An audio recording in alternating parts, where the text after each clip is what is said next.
بات ہمیں Australian parliament میں بھی سننے میں آئی، جہاں پہ وہاں کی رکن پارلیمنٹ تھی. انہوں نے تمام تر خدشات کو، تمام تر خطرات کو، اپنی جان کو اور اپنے کریئر کو بالائے طاق رکھتے ہوئے مطالبہ کیا کہ اسرائیل کو فی الفور یہ جنگ بندی کرنی چاہیے، فلسطینیوں کے بنیادی حقوق کا احترام کرنا چاہیے.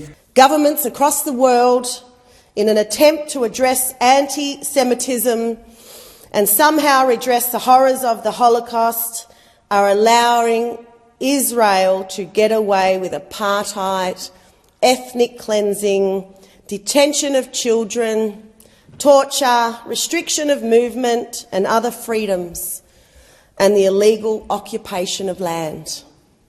After every genocide, the world cries out, "Never again!" And yet here you see another attempted genocide unfold right in front of your eyes, and you don't just watch on quietly, but actively supporting the oppressor. But we will not allow you to get away with that. While I am by all means condemning the attacks by Hamas on the Israeli people, I am also condemning the violence Israel is and has been inflicting on Palestinians since 1948. And I stand with the Palestinian people for their right to self-determination. As long as we allow for the continued oppression of Palestinians and place higher value on the lives and right to self-determination of some over others, we will not see peace in the Middle East. There cannot be peace without justice, and there cannot be healing without justice. یہ جتنی بھی باتیں ہیں یہ کوئی انہونی نہیں ہیں. مطلب وہ لوگ جو کہ اس وقت فلسطینیوں کے حق میں اور اسرائیل کی پالیسیوں کے خلاف بول رہے ہیں. خود میں نے 2 مرتبہ بطور صحافی اسرائیل کا دورہ کیا ہوا ہے، اور وہاں پہ جو کچھ میں نے دیکھا وہ میں بعد میں بتاتا ہوں کہ اب بنیادی طور پہ اسرائیل کا موقف کیا ہے، غزہ میں بحران کیا ہے. اس کی ایک جھلک ایک ٹیلی ویژن پہ برطانیہ میں جو اسرائیلی سفیر ہیں ان سے کہا گیا کہ بہت بڑا بحران ہے اس وقت غزہ میں. تو ساتھ ہی اسرائیلی سفیر نے کہا کہ اپنی جو اینکر تھی ان سے پوچھا کہ کیا آپ ماں ہیں، آپ کے بچے ہیں، اور اگر آپ کے بچوں کو آپ کے سامنے قتل کر دیا جائے تو آپ کا وزیر اعظم پھر کیا کرے گا. یعنی وہ جسٹیفائی کر رہی تھیں ان تمام اقدامات کو، بمباری کو، ٹینکوں کی جو یورش ہوئی ہے غزہ کے علاقے پہ اس کو. حماس انہوں نے کہا کہ اس تمام صورتحال کا ذمہ دار ہے، جس طرح 7 تاریخ کو اس نے حملہ کیا اور اس کو داعش آئسس کے بالکل ہم پلہ قرار دیا. یہ بالکل نہیں کہا کہ 5 دہائیوں سے کیا ہو رہا ہے، یعنی کسی نے یہ سوال بھی نہیں اٹھایا. اور جو اینکر تھی یہ برطانوی ٹی وی پہ، اس نے بھی یہ نہیں کہا کہ گزشتہ 5-6 دہائیوں سے کیا ہو رہا ہے فلسطینیوں کے ساتھ. اب سب کو معلوم ہے اس میں بہت سارے ایسے حقائق ہیں جس کے باعث فلسطینی اندر سے گھل کر مر رہے ہیں. یعنی 2 درجن سے زائد فلسطینی گاؤں پر قبضہ ہو چکا ہے، ہزاروں شہید ہو چکے ہیں، کم از کم 7,000 اس وقت جیلوں میں ہیں، کوئی 1,200 ایسے فلسطینی جو کہ بغیر کسی الزام کے جیلوں میں بند ہیں. بجلی، پانی، خوراک بند ہے، اور سارا کچھ راشننگ ہوتی ہے. ایک رفح کی کراسنگ ہے جو مصر کو کھلتی ہے، ایک ایرز کراسنگ ہے جو کہ فلسطین کو جاتی ہے، اور یہ 2 علاقے ہیں جہاں سے فلسطینیوں کو آنے جانے کا موقع ملتا ہے.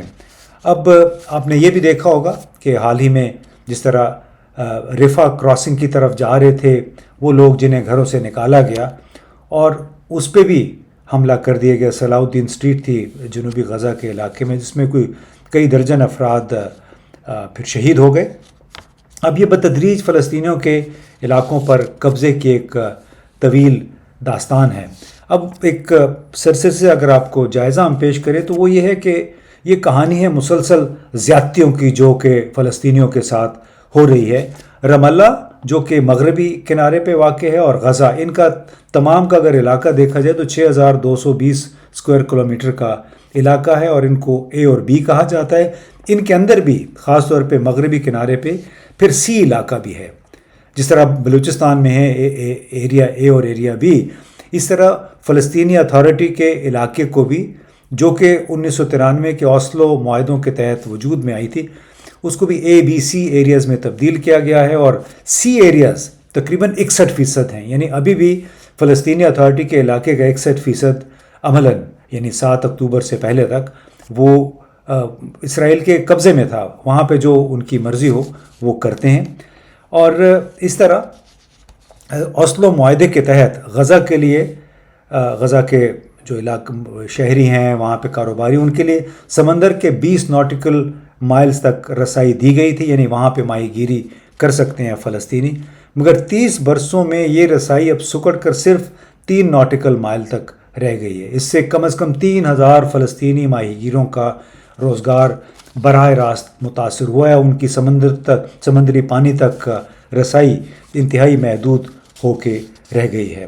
اب اگرچہ یورپین یونین، اقوام متحدہ اور انٹرنیشنل ریڈ کراس ان علاقوں کو مقبوضہ فلسطینی علاقے کہتے ہیں، لیکن اس سے ہوا کچھ نہیں ہے۔ حالانکہ 22 ستمبر اسی سال 22 ستمبر کو اقوام متحدہ کی سیکیورٹی کونسل میں ایک اجلاس ہوا، اور اس میں جو خصوصی نمائندے ہیں مڈل ایسٹ کے لیے اقوام متحدہ کے، تھور وینسلینڈ، انہوں نے یہ بتایا کہ اسرائیل اپنے زیر قبضہ سی ایریاز میں 6300 نئے رہائشی یونٹ تعمیر کر چکا ہے۔ مشرقی یروشلم میں 3580 نئے گھر بن چکے ہیں، اور اس اجلاس میں غزہ کا محاصرہ ختم کرنے جو کہ ستمبر میں شروع ہوا تھا اس کا بھی مطالبہ کیا گیا، تاکہ کم از کم 20,000 فلسطینیوں کو کام کاج کا موقع مل سکے۔ اس طرح اقوام متحدہ کے خصوصی نمائندے یعنی تھور وینسلینڈ نے یہ بھی بتایا کہ ایرز کراسنگ بند ہونے سے، جو کہ 17 ستمبر کو میں نے بتایا بند ہوئی تھی، کم از کم 22,000 فلسطینی اپنے کام کاج اور روزگار سے محروم ہوئے، ان کا آمد و رفت انتہائی محدود ہو کے رہ گئی ہے۔ حالانکہ یہاں سے بھی محض خصوصی پاس رکھنے والے لوگوں کو آنے جانے کی اجازت دی جاتی ہے۔ انہی علاقوں میں اب مزید زمین حاصل کرنے کی خاطر اسرائیلی حکومت نے مختلف احکامات جاری کیے ہیں۔ مختلف ہیلوں بہانوں سے 2038 گھر عمارتیں زبردستی گرائی جا چکی ہیں حالیہ 2-3 برسوں میں۔ 32 ڈونر فنڈڈ پروجیکٹ، یعنی وہ پروجیکٹ تھے، وہ رہائشی پروجیکٹ تھے جو بیرونی INGOs، بیرونی اداروں کی مدد سے تعمیر کیے گئے تھے، وہ بھی مسمار کر دیے گئے ہیں۔ اس طرح 6500 فلسطینی بچوں کی خدمت کے لیے کوئی 60 کے قریب اسکول تھے، وہ بھی ہٹ لسٹ پہ ہیں، یعنی اسرائیلی اتھارٹیز کی لسٹ پہ وہ شامل ہیں جنہیں گرایا جانا ہے۔ یعنی قبضہ مافی کی طرح قدم بقدم بڑھتے ہوئے فلسطینیوں کی زمینوں پہ قبضہ ہو رہا ہے۔ اب ایمنسٹی انٹرنیشنل جو کہ بین الاقوامی ایک ادارہ ہے، اس کی ایک تازہ ترین رپورٹ کے مطابق اس وقت کم از کم 6 لاکھ یہودی ہیں جو کہ فلسطینیوں سے زبردستی قبضہ کی گئی زمینوں پہ رہ رہے ہیں۔ 1967 سے 1 لاکھ ایکڑ زمین پر اسرائیلی نوآباد کار قبضہ کر چکے ہیں، جبکہ 50,000 سے زائد فلسطینی بے گھر کیے جا چکے۔ یہ وہی لوگ تھے، کاشتکار تھے، جن کی زیادہ زمینیں تھیں، ان کو بے دخل کر دیا گیا زبردستی، اور اس تمام معاملے میں کئی سو فلسطینی جاں بحق بھی ہوئے اسرائیلی نو آباد کاروں کے ہاتھوں۔ اب مغربی کنارے اور مشرقی یروشلم پر قبضے کے 50 سال کے دوران بطور ایمنسٹی انٹرنیشنل فلسطینی زمینوں پر قبضے، وہاں پہ غیر قانونی قبضے اور فلسطینیوں کی بے دخلی کے باعث فلسطینیوں کو مسلسل آلام و مصائب اور زیادتیوں کا سامنا کرنا پڑا ہے۔ اسرائیلی فوج یہ بطور ایمنسٹی انٹرنیشنل کے فلسطینیوں کے رہن سہن، سفر، سکولنگ اور روزگار کے طریقہ کار کا تعین کرتی ہے۔ 7 اکتوبر سے پہلے تک 5 لاکھ فلسطینی جو کہ غزہ کی پٹی میں رہ رہے ہیں، وہ اسرائیلی حکام کے رحم و کرم پر تھے۔ اب سوال یہ پیدا ہوتا ہے کہ اسرائیل آخر ایسا کیوں کر رہا ہے؟ ریاست کے ایک ایک انچ کا دفاع کرنے اور مزید زمینوں، مزید آباد کاری کے وعدے کیوں کیے جا رہے ہیں؟ دراصل بات یہ ہے کہ امریکہ، برطانیہ، جرمنی، فرانس جیسے ممالک اس کی غیر مشروط حمایت کا اعلان کر چکے ہیں۔ یعنی تعجب کی بات ہے کہ یوکرین کی جنگ میں انہی ممالک نے روس کی مذمت کی، کیونکہ یوکرین پر حملوں کے نتیجے میں کچھ علاقوں کا جو محاصرہ ہوا، وہاں پہ بجلی گھروں پہ حملے ہوئے، خوراک اور گیس کی سپلائی رک گئی اس کے نتیجے میں. تو ان تمام بڑے ممالک نے اس کی سخت مذمت کی. اینتھنی بلنکن جو وزیر خارجہ ہیں امریکی، انہوں نے اس حوالے سے پریس کانفرنس بھی کی کہ یہ بڑا انسانیت سوز کام ہے اور ایسا نہیں کیا جانا چاہیے. انسانوں پہ خوراک، بجلی، پانی نہیں بند کرنا چاہیے. لیکن یہی کام اسرائیل نے اب غزہ کے ساتھ کیا ہے، لیکن انہوں نے کہا کہ ہم ہر حال میں اسرائیل کے ساتھ کھڑے رہیں گے. اب ایسا کیوں کر رہے ہیں؟ بنیادی طور پہ اس کی ایک وضاحت ایک ٹی وی پروگرام میں ہوئی، جو کہ ایک پرائیویٹ ٹی وی ہے امریکہ کا، ٹرو نیوز. اور اس کے جو اینکر تھے رک وائلز، وہ اپنی ایک پینل ڈسکشن کر رہے تھے. اس ڈسکشن میں انہوں نے آپس میں ایک دوسرے سوال کیے کہ وہ کون سی قوت ہے جس کے خلاف آپ بات نہیں کر سکتے. تو یہ بنیادی ان کا موضوع تھا. تو اب دیکھیے اس میں وہ کیا بات چیت ہو رہی ہے. Hey, you want to know, here's an easy way to know if you are controlled. Is there somebody or something that you're not allowed to criticize? That's right. Simple as that. If you lived in Nazi Germany, you couldn't criticize the Nazi Party. If you lived in the Soviet Union, you couldn't criticize the Communist Party of Russia. If you live in China right now, you can't criticize the Chinese Communist Party. If you live in North Korea, you can't criticize Kim Jong-un. If you live in Cuba, you can't criticize the Cuban Communist Party. If you live in America, who can't you criticize? Ooh. Who can't you criticize in America? The Jewish lobby. Yes. On both sides. Right. That's right. That tells you who controls the country. You're not the fact that we're having this discussion and we're on the edge. All right? Everybody knows here, this is the edge. Oh, yeah. Why are we on the edge? Because we're touching the third rail. We're breaking the taboo. You're not allowed to discuss the power of the Israeli lobby in America. That's proof right there. They control America. That's who's controlling free speech in this country. That's who's eliminating the ability to criticize Planned Parenthood. Because who owns Planned Parenthood? تو یہ بنیادی طور پہ رک whiles جو کہ true news پہ یہ پروگرام اینکر کر رہے تھے، انہوں نے ایک سوال کیا کہ کیا کوئی آسان طریقہ ہے جاننے کا کہ آپ کو کنٹرول کیا جا رہا ہے؟ کیا کوئی ایسا شخص یا چیز ہے جس پر آپ تنقید نہیں کر سکتے؟ تو پھر خود ہی انہوں نے جواب دیا کہ نازی جرمنی میں آپ ہٹلر پر تنقید نہیں کر سکتے تھے. سوویت یونین یا چین، کمبوڈیا اور شمالی کوریا میں آپ وہاں کی حکمران کمیونسٹ پارٹی پر تنقید نہیں کر سکتے ہیں. لیکن اگر آپ امریکہ میں رہتے ہوئے کسی پر تنقید نہیں کر سکتے، وہ کون ہیں؟ تو پھر جواب آیا یہودی لابی، یعنی جوئش لابی. اور ساتھ میں کہا کہ دونوں جماعتیں یعنی ڈیموکریٹک پارٹی اور ریپبلکن پارٹی اس بات پر متفق ہے کہ ہم نے اسرائیل پہ تنقید بالکل نہیں کرنی. ہم کیوں مشکل سے دوچار ہیں؟ رک وائلز یہ کہتے ہیں، وہ کہتے اس لیے کہ یہاں اسرائیل لابی کی قوت پر تنقید کی اجازت نہیں ہے. جو بھی اجازت کرتا ہے وہ مین سٹریم میڈیا سے ہٹ جاتا ہے. اب اسی حوالے سے ہم نے لندن میں مقیم طہا قریشی صاحب سے بات کی. انہوں نے مختلف کتابیں بھی لکھی ہیں، برطانیہ میں بڑے عرصے سے رہ رہے ہیں، لیکن اس کے باوجود برطانیہ اور دوسرے مغربی ممالک، بڑے مغربی ممالک میں یہ منافقت کیوں دیکھنے میں آ رہی ہے کہ یوکرین میں تو وہ جارح کے خلاف تنقید کرتے ہیں، لیکن فلسطین کے معاملے میں جارح کے ساتھ کھڑے ہیں. تو اس منافقت کی آخر وجہ کیا ہے؟ تو یہ آئیے دیکھتے ہیں کہ طہا قریشی صاحب کیا کہتے ہیں.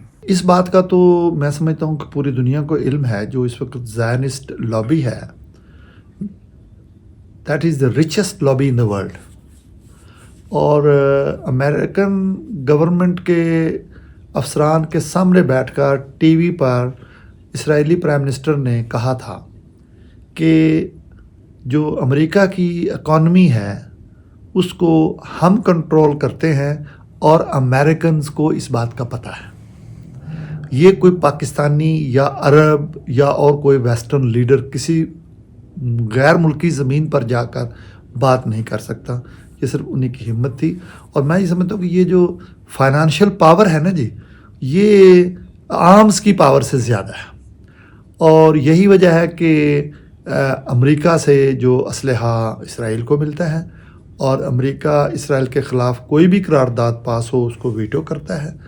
اور برطانیہ میں ابھی جو لہر چلی ہے حکومتی حلقوں میں کہ جو بھی فلسطینی جھنڈا لہرائے گا اس کو دہشت گردی کے ایکٹ کے تحت گرفتار کر لیا جائے یا اس کو گرفتار کر لیا جائے، کیونکہ یہ دہشت گردی کی سپورٹ میں کے زمرے میں آئے گا.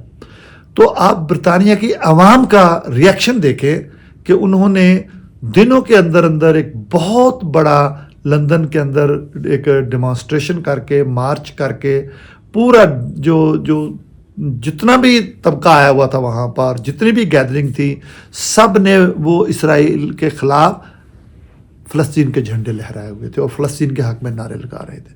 اس لیے اب یہ تو دیکھ سکتے ہیں کہ عوام اس طرح کے حکومتی فیصلوں کو سپورٹ نہیں کرتی. ہاں، لیکن اس میں یہ عجیب سی بات نہیں ہے کہ روس نے جب یوکرین پہ حملہ کیا تو تمام حکومتیں روس کے خلاف کھڑی ہو گئیں، سینکشنز لگ گئیں، حقوق انسانی کی بات ہونے لگی، وار کرائمز کا ذکر ہوا. اور اب فلسطین کے معاملے میں جس ملک کے خلاف اب وار کرائمز یا جنگی جرائم کا الزام لگایا جا رہا ہے، تمام بڑی مغربی جمہوریتیں، امریکہ، برطانیہ، جرمنی اور فرانس، انہوں نے اس کے ساتھ اظہار یکجہتی کیا اور اس حوالے سے جو احتجاجی مظاہرے اس پہ پابندی بھی لگا دی ہے.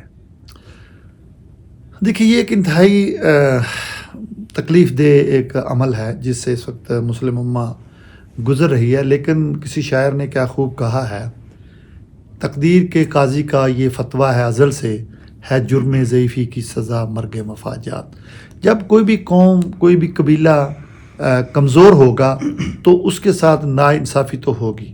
یہ آپ نے مسلمان ممالک میں، افغانستان میں، لیبیا اور عراق کے معاملے میں دیکھا کہ کس طریقے سے ویسٹ نے ان مسلم ممالک کو اپنے جنگی اسلحے کی ایک لیبارٹری بنا کر ان کو ٹیسٹ کیا یہاں پر. اب جو اسرائیل اور فلسطین کا معاملہ ہے، یہ کوئی پہلی دفعہ ایسے نہیں ہوا ہے. صابرہ اور شتیلہ کے جو کیمپس تھے وہاں جو ظلم ہوا، اور ایک مستقلاً جو ظلم ہو رہا ہے فلسطینیوں کے اوپر، ان کو ایک اوپن ایئر پریزن میں جو رکھا ہوا ہے، جو غازہ کی جو سٹرپ ہے. اور اس کے ساتھ ساتھ یونائٹڈ نیشن کے کئی اداروں نے کتنی دفعہ، اور بھی انٹرنیشنل جو لیڈرشپ ہے انہوں نے کتنی دفعہ یہ کہا ہے کہ یہ جنگی کرائم ہو رہا ہے وہاں پر، یہ نہتے فلسطینیوں پر حملے ہو رہے ہیں، اسکولوں پر، ہسپتالوں پہ حملے ہو رہے ہیں، بچوں کو مارا جا رہا ہے. تو جنگی کرائم کا مقدمہ ان کے خلاف ہونا چاہیے. لیکن امریکہ بہادر اس کی ہر وقت وہ حمایت کرتا ہے، اور دوسرے جتنے بھی ممالک اسرائیل کے خلاف بولتے ہیں تو ان کو چپ کروا دیتا ہے. تیسری اس میں میں بات یہ کہنا چاہوں گا کہ ہمیں ہر حالت میں چاہیے، اس وقت عرب لیگ کو چاہیے کہ یہ اس کو ڈیلے نہ کریں، اس کو آگے اور آگے نہ لیتے جائیں. ان کو امیڈیٹلی ارجنٹ بیسس پر بیٹھ کر ایک ڈیسیجن کرے، یونانیمس ڈیسیجن کریں، اور یونائٹڈ نیشن کے اوپر ایک پریشر ڈالیں، اور اسرائیل کے اوپر بھی پریشر ڈالیں. پرٹیکولرلی سعودی عربیہ یا دوسری جو عرب ریاستیں جو اس کے ساتھ اپنے محبت کی اور پیار کی پینگیں بڑھا رہے ہیں، ان کو چاہیے کہ وہ اس معاملے کو سنجیدگی سے اٹھائیں. بلکہ میں سمجھتا ہوں کہ ایک آج خبر آئی تھی کہ سعودی عربیہ نے اپنا جو ڈائلاگ ہے اس کو سسپینڈ کر دیا اسرائیل کے ساتھ. تو بہرحال حل تو اس کا یہی ہے کہ اپنے پاؤں پر کھڑے ہوں گے مسلمان، خصوصی طور پر اب عرب مسلمان، تبھی جا کر کہیں فلسطین کا یہ معاملہ حل ہوگا. فلسطینیوں کا یا کشمیریوں کا معاملہ یا روہنگا کے مسلمانوں کا معاملہ تب حل ہوگا جب مسلم امہ اپنے پاؤں پر کھڑی ہوگی. لیکن مسلم امہ تو ایک ڈیوائیڈڈ ہاؤس ہے، تو جیو پالیٹکس جس کو کہتے ہیں، اس کے پریشر تلے یا اس کی مصلحتوں کے تحت جو کچھ اب مغربی ممالک نے کیا ہے، آپ کو اس پہ کوئی حیرانی ہوئی ہے؟ دیکھیں جی، مجھے تو قطعاً کوئی حیرانی نہیں ہے کہ آپ دیکھ رہے ہیں کہ وہ روزانہ مسلمانوں کو وہاں فلسطینیوں کو مارتے ہیں. اور میں اس بات پر صرف حیران ہوں کہ وہاں کی جو کرسچن کمیونٹی تھی، جہاں وہ 60% تھی اب وہ 10% ہو کے رہ گئی ہے اور وہ بھی ایگزائل پر چلے گئے ہیں. تو یہ کرسچن کمیونٹی بھی بالکل اس موضوع پر نہیں بول رہی ہے کہ زائنزم کے جو وہاں پیروکار ہیں وہ کس طرح عیسائیوں اور مسلمان جو عرب فلسطینی ہیں ان پر کس طرح وہ ظلم و ستم کر رہے ہیں, بچوں پر کس طرح ظلم ہو رہا ہے, عورتوں پر, بوڑھوں پر گھروں سے نکالا جا رہا ہے اور انلیگل سیٹلمنٹس ہو رہی ہیں. تو یہ تو بین الاقوامی اداروں کا معاملہ ہے. جب بین الاقوامی ادارے انٹرنیشنل لیڈرشپ فیل ہو جائے گی تو پھر لوگ لا کو اپنے ہاتھ میں لیں گے اور پھر یہی دہشت گردی کے واقعات, پھر انتہا پسندی کے واقعات. اب جس کے ماں باپ کو مار دیا گیا ہے غیر قانونی طور پر, تو کیا خیال ہے کہ آپ کو وہ پھولوں کے گلدستے پیش کرے گا؟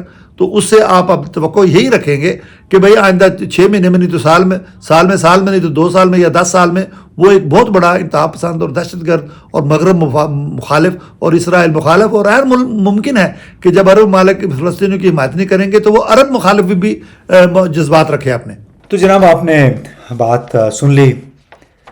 تو قریشی صاحب کی, ریک وائلز کا بھی آپ نے ذکر سنا کہ کس طرح پوری دنیا میں کیپٹل پاور کی وجہ سے, یعنی سرمایہ کی دولت, میڈیا کی دولت, میڈیا پہ اثر و نفوذ کی وجہ سے اسرائیل کو کوئی کچھ نہیں کہتا. وہ کہتے ہیں نا جس کی لاٹھی اس کی بھینس, اس کی وجہ سے ہر جگہ پہ اس کو سپورٹ, اس کی حمایت کا اعلان کیا جا رہا ہے. چاہے جو بھی بڑے ممالک ہیں, کچھ ممالک نے جنوبی امریکہ میں ان کے ساتھ تعلقات ختم کرنے کا اعلان کیا ہے, لیکن بات یہ ہے کہ صہیونی لابی, وال سٹریٹ پر ان کا غلبہ, بڑے مالیاتی اداروں میں یہودی لابیز یا خود یہودیوں کی موجودگی, میڈیا کے اداروں پہ آپ بڑے بڑے ٹی وی نیٹ ورکس لے لیں تو اس میں بہت بڑے بڑے اینکر جو ہیں وہ بنیادی طور پہ یہودی ہیں, یا جرمنی سے آئے تھے یا اسرائیل سے آئے ہوئے ہیں. اور خود میں نے جو 2 مرتبہ میں اسرائیل گیا صحافی کے طور پہ, وہاں پہ جو دیکھا بڑا ایک سیلف سرونگ ان کا نیریٹو ہے فلسطینیوں کے حوالے سے, اپنے حوالے سے. وہ کہتے ہیں کہ ہمیں بڑی انسیکیورٹی ہے فلسطینیوں سے, ہمیں بڑی انسیکیورٹی ہے حماس سے, حزب اللہ سے, لہٰذا ہم نے خود کو بہت زبردست طریقے سے محفوظ کر رکھا ہے اور ہم سیکیورٹی کے معاملے پہ کوئی کمپرومائز نہیں کریں گے. اور اگر دوسری طرف دیکھیں فلسطینی علاقوں کو, جیسے ہم گئے, غازہ بھی گئے اور رام اللہ گیا جس کو ویسٹ بینک کہتے ہیں, جہاں پہ محمود عباس صاحب کی حکومت ہے, بڑا ایک واضح فرق ہے. وہ آپ ایسے لگتا ہے کہ اسلام آباد سے آپ کہیں ڈیرہ اسماعیل خان چلے گئے ہیں, اتنا فرق ہے ان علاقوں میں. اور غزہ اور خاص طور پہ جو رام اللہ ویسٹ بینک کا جو علاقہ ہے وہ تو بالکل ایک گیٹو کی حیثیت ہے. ان کو تقریباً چاروں طرف سے اسرائیل کی باڑ ہے, ان کی سرحد ہے. اسرائیل کی اجازت کے بغیر نہ کوئی غزہ میں جا سکتا ہے, یعنی جنوبی اور شمالی غزہ میں, اور نہ ہی ویسٹ بینک میں. غزہ میں البتہ ایک بحر مردار ہے, وہ بھی میں نے جیسے بتایا کہ صرف 3 ناٹیکل مائل تک ان کو ایکسیس, اور اس کی بھی بڑی شدید نگرانی ہوتی ہے. تو جناب یہ حالات ہیں جس سے ہمارے فلسطینی بہن بھائی گزر رہے ہیں, شدید مشکلات کا شکار ہیں. اور اس دوران آپ نے سنا ہوگا کہ جی OIC نے اجلاس تو بلایا, لیکن وہ 1-2 دن میں ہونا ہے ہنگامی اجلاس, لیکن اس کے لیے بھی انہوں نے اپنے تمام رکن ممالک کو 1 ہفتے کا وقت دیا کیونکہ انہیں بڑی جلدی تھی. بہت بہت شکریہ.